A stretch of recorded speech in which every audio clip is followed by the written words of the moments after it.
This year, May 22nd and 23rd, we have hosted the 3rd annual Future of the Building Industry Workshop. We shortened that to FoBI, Future of the Building Industry, just to have something simple to refer to it.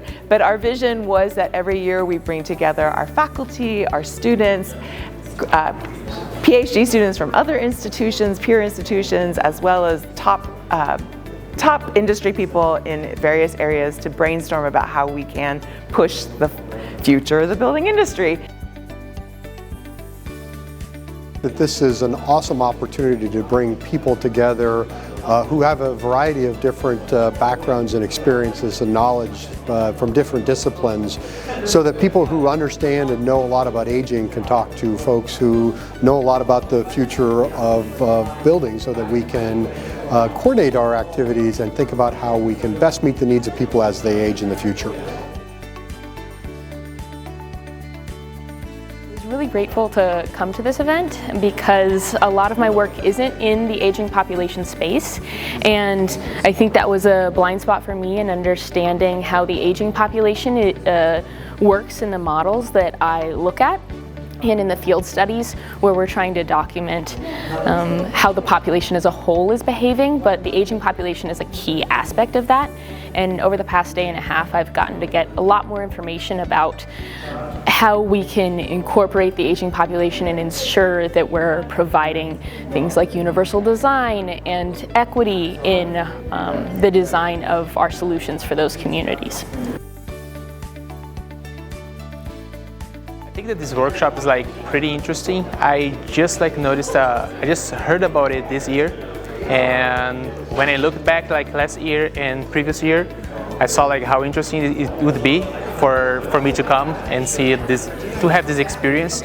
And it's really interesting to understand the perspective aging communities. I didn't know much about it, and I'm learning a lot in this workshop, and requirements for what does it entail to have a aging friendly community.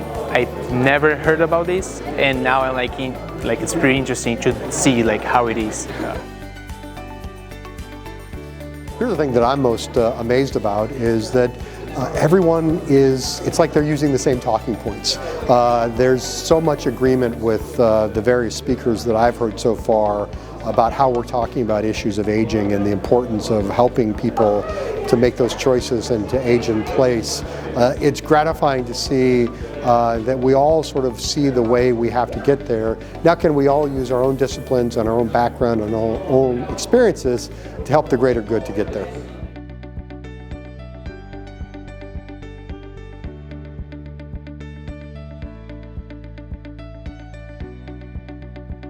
This event actually exceeded my expectations. I wasn't sure what to expect.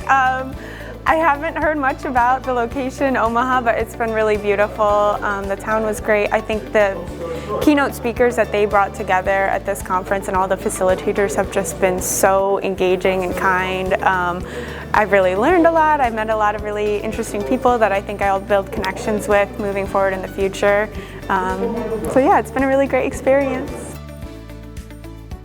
What has stood out to me in this particular event is that we have a very diverse group of experts and thought leaders who bring different ideas than what I usually encounter at professional organization conferences, and so I'm introduced to new ideas that I hadn't thought of before. This conference has been brilliant, and I really credit Lily for the people that she's brought in to present everything from lighting to how can we create space that's supportive for older adults, to how can we make sure that even though the space might be good, is it affordable? Is it a way that can support people as they age? So this has been a wonderful workshop. It's been a great way to get people excited and to think about aging in a different way.